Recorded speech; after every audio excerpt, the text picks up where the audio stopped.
Can the GTX 680 still keep up in some modern and popular titles? Well, that's what we're going to find out today. Anyways guys, just a quick little update for the channel and just pretty much any video going forward at this point.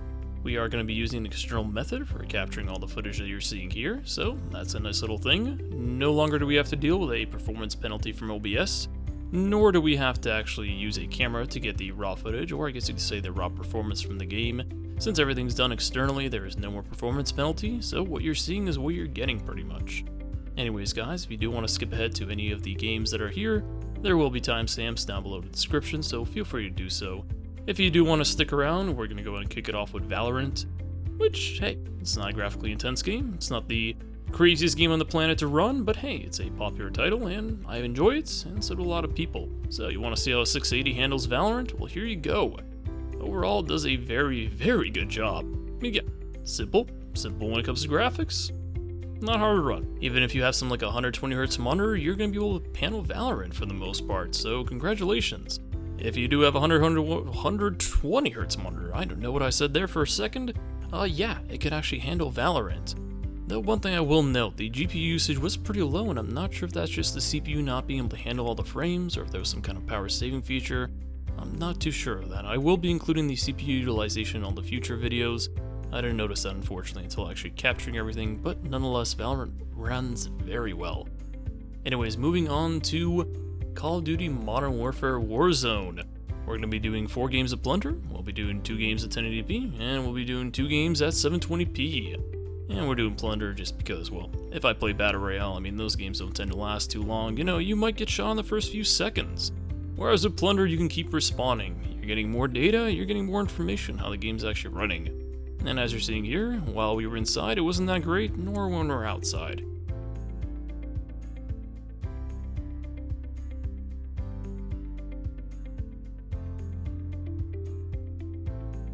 And as you're about to see, even 60... well, now we're sub 30. Yeah.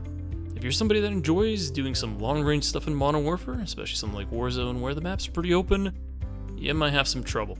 I mean, like, yeah, a lot of stuff's being rendered, but the performance is sub 30, so not the best experience in the world.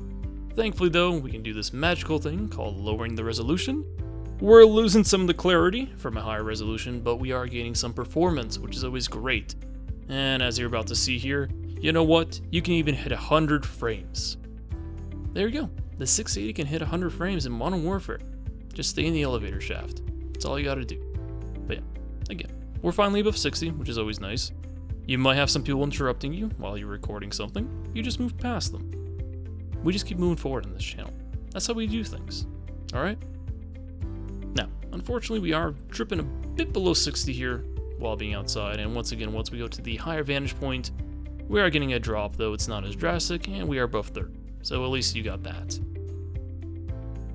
And just parachuting around here again. Not the best experience on the planet, but hey, it's Modern Warfare, it's a new title, and it's a bit difficult to run. Especially considering the age of the card. Anyways, moving on to another Battle Royale game, we have Apex Legends, which we are once again doing at 1080p on the lowest settings possible. We are doing 4 games. We are doing Game 1, Game 2, and Game 3, and Game 4. There we go, and how to perform? Well, we got the average right here for you guys, and that's about 61.3. And again, 1% a bit lower there, and as you're seeing here, what we're talking about. You know, it's hovering around 60 for the most part, but we are unfortunately going under. And you know, hey, the card's got 8 years, used to be the flagship card, used to be the best thing on the planet. I personally wanted one. I used to have a 660 Ti, which I got after the 770. Well, 7770, there you go. I always wanted one, now I got one, I got it for cheap, and it doesn't perform the way I wish it did. Then again, it's 8 years later, so what do I expect? I don't know. Anyways, moving on to Fortnite, which according to the YouTube analytics is the most searched for game on my channel pretty much. And once again, we're not going to be using the standard Battle Royale mode, we're going to be doing Team Rumbles. Again, these last longer, so we're using them. More information, better understanding of what we're getting. And we're doing 4 games once again, and these settings are going to be the lowest settings possible at 1080p. And as you're seeing here, it's performing pretty well. So from your iPad, to your iPhone, to your Android phone, to any other device that you play Fortnite, all the way to the GTX 680, yes, you can run Fortnite on a lot of stuff, including an 8-year-old flagship. It's a pretty simple game to run. It's a pretty fun game, so. And you know, you want to dust off that 120Hz monitor and plug it up to your 680, you could also do that. Not the 240Hz one. No, not that one. The 120Hz though, you could. Look at that. Another game you could use that for. Anyways, let's not talk about any more Battle Royale games. Let's go on to something a little bit different. And we're going to be taking a look at Risk of Rain, a game that I very much enjoy. Pretty popular one at that. Overall, the game runs pretty well. We're going to be using some custom settings, as you're going to be seeing here. There's not exactly some kind of a slider where you can do low, medium, or high that I could find. So we're basically just using these custom settings that you're going to be seeing here. And it's a nice blend between the actual quality and the actual performance. And as you're going to be seeing here, using those custom settings, we got some pretty good performance. You can dust off that 120Hz monitor for another game. We are dipping under 120 though, so that's a little unfortunate. But you could always lower the settings. This game actually lets you tweak the settings quite a bit, which is always good. I like that. I like to customize my settings as much as I can sometimes, so that's always great. Anyways, yeah, it does a fairly good job.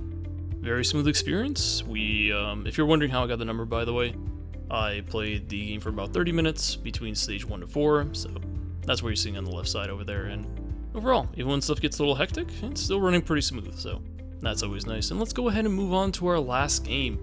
And in this case, it's going to be Assassin's Creed Odyssey, which at the time of making this video is the newest Assassin's Creed until the new one with the Vikings comes out, which will be pretty soon, I believe.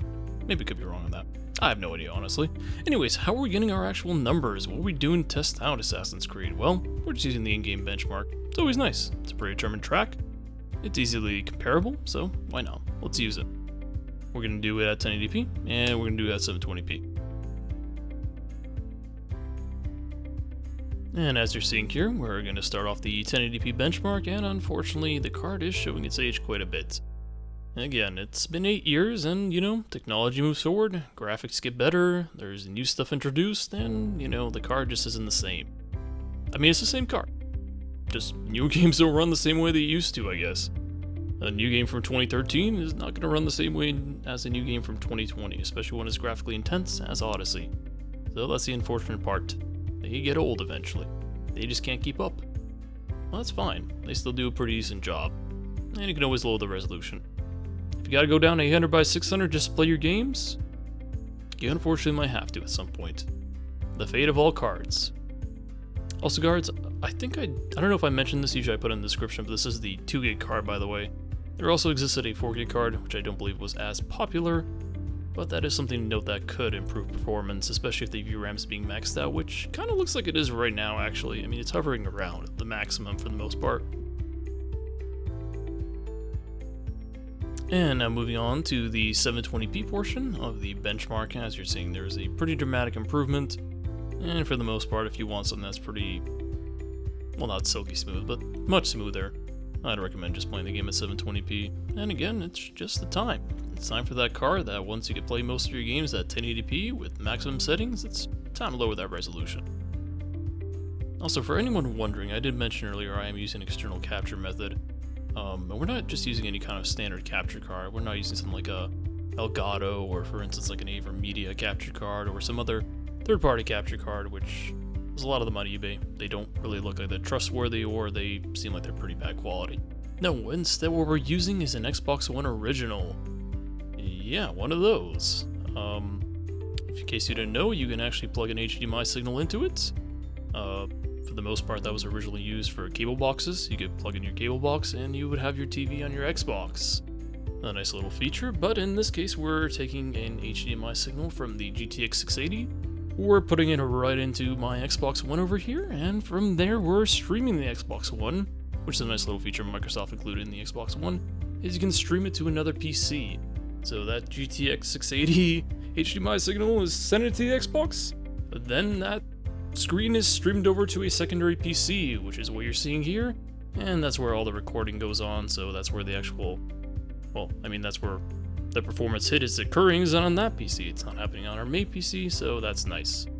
That's what I like about external capturing methods, is you don't have to mess with them too much. You don't lose that performance, and what you're seeing is what I was seeing, basically, so it's always nice, and that's going to be great for all the future videos, especially the CPU videos that we're going to be doing, which coming up, we're going to be doing a lot of CPU videos, so definitely needed that. Anyways, yeah, the card, after all this time, it's not doing a terrible job.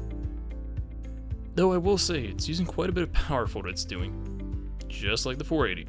Though it's not as warm as the 480, which is always good. Alright, so final thoughts on the card. What do I think? How is it? Well, it's got aged. It's aged. There's no doubt about that. However, if you still want to play some pretty recent titles, you can still definitely do it. You can always lower the resolution if you have to. And I'm pretty soon going to try and get a 797 to actually compare it to, as that used to be a big little comparison in the old days. So anyways, guys, hope you guys enjoyed the video.